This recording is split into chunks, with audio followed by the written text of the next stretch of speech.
Hi, I'm here with Alan Sykes of Sykes and Company PA, and today we're going to talk about why your generic drug dispensing margin matters. Good morning, Alan. Good morning, Rachel. How are you this morning? I'm good. How are you? Doing great. All right, so tell me about the generic drug dispensing margin. What's so important about it? Well, obviously, in the last few years, you've got several very key drugs. Lipitor comes to mind that have gone off-brand and gone generic. And as a result of that, many pharmacies now are filling many, many more generics than they were 3, 4, 5 years ago. So many of the new drugs that are coming out now are the more the specialty kind, more so than the day-to-day types of drugs that are used by the typical pharmacy patient. Um, and the typical pharmacy that we're involved with, frankly, is filling 80 plus percent generic fills now over the course of a day, week, and month.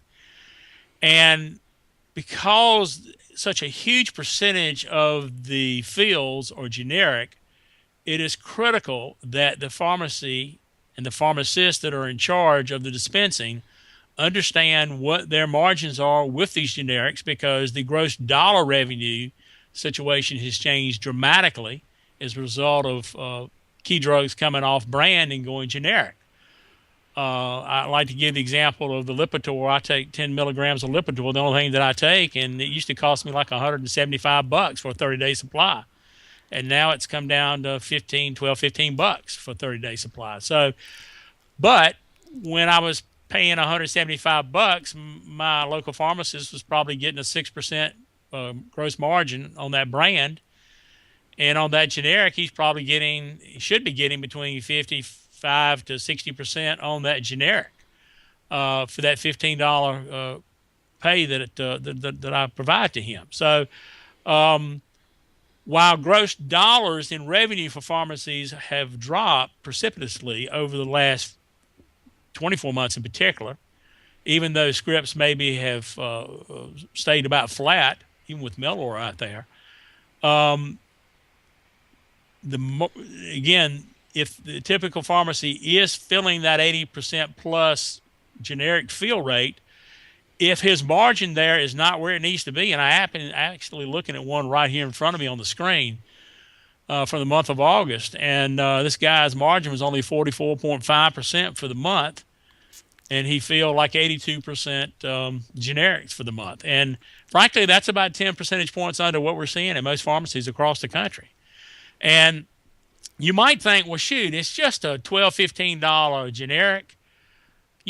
Whether I'm getting a 40% margin or a 55% margin, it shouldn't make that much difference. But this guy has filled almost 6,000 scripts for the month of August.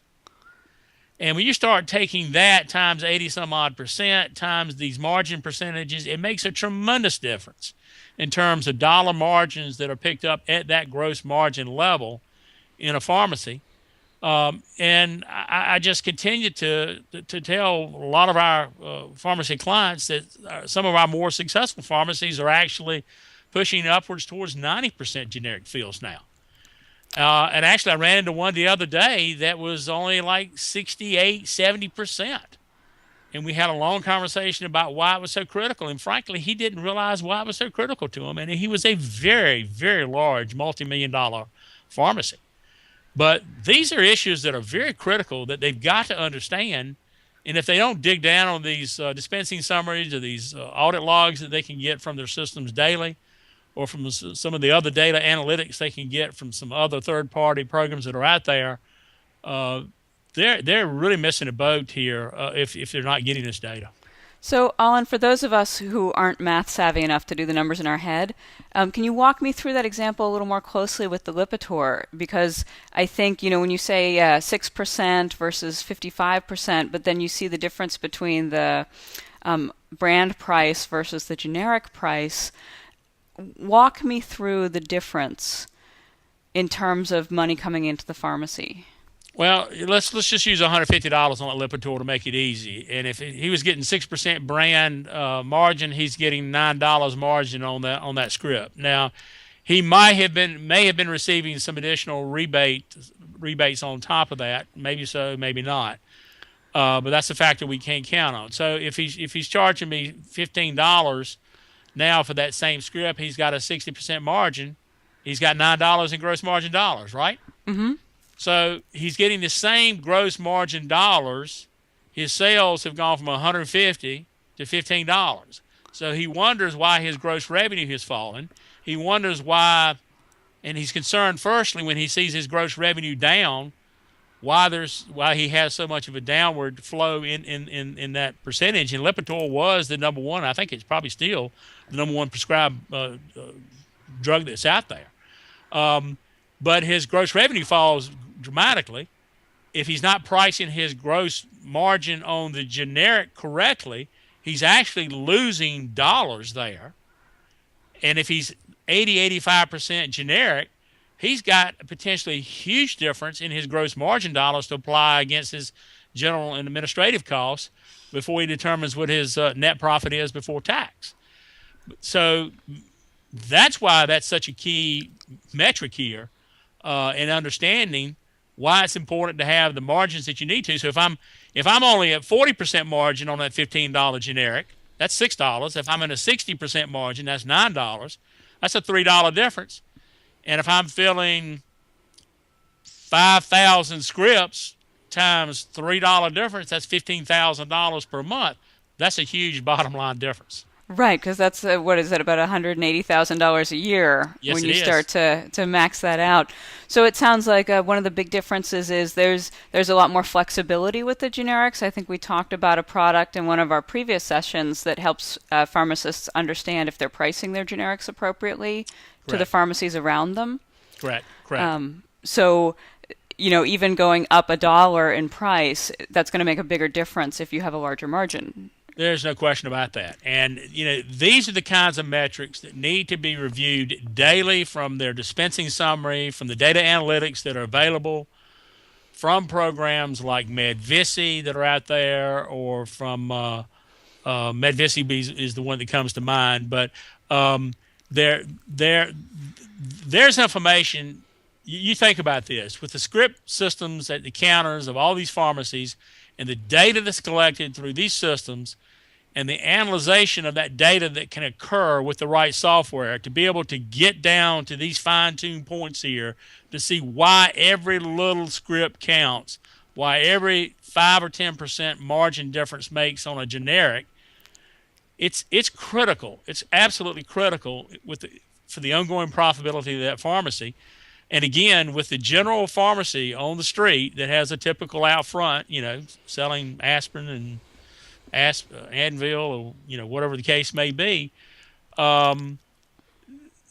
it's very, very. This is a very critical component here, and it's sometimes very difficult for me to get the attention of pharmacists to understand why this is so critical and why it's so important for them to go to their prescribers in their general market to get the brands that are already on generic moved over from brand to generic when maybe a doc, for one reason or another, wants to use a particular brand because he's just used to using that and maybe doesn't understand there's a generic there. It takes work by the pharmacist or the techs in those pharmacies to convince these docs to offer these alternative medicines and generics that are out there. But it pays off in time if they handle this correctly. And do you have advice for pharmacists who feel like they just don't have time? Is this just a matter of kind of chipping away at the iceberg a little bit at a time, or is there a systematic way to go about it? My advice is they don't have a choice. They have to. In this case, I was talking to the other guy today where the guy was in the high 60s on generics, and I about had a fit because he's multi-million dollar top line revenue, and he didn't understand some of the basic issues we're talking about here. And he just said that in his particular marketplace, people command different brand names, and his docs command different brand names. I said, have you tried making sure your PICs and your pharmacists at the counter and techs inform everybody about the generic alternatives? Are you actively working on that? Are you incentivizing your people to do that? And he had to answer no to all those questions. And he was having some profitability issues. No question. Speaking of at the counter, is it better customer service to be offering generics to people? Oh, by far, because in most cases, a lot of these things are covered under programs where they're having to pay cash for the stuff anyway. Um, or they may have different co-pays, or maybe in a health savings account where like in our case it's a $7,500 health savings account, so it makes a difference because I'm paying essentially for whatever scripts I'm buying at the counter. And my goodness, when somebody at a pharmacy comes up to you and says, look, you can pay $150 for this bottle and you can pay us $15, and it's the same exact medicine, what would you rather do? I mean, give me a break. So um, it's you may make a customer for life when you do that a few times. Excellent. Well, thank you very much for taking the time to explain all of that to Sure, us. absolutely, my pleasure. Have a good day. Thanks, you too. Mhm.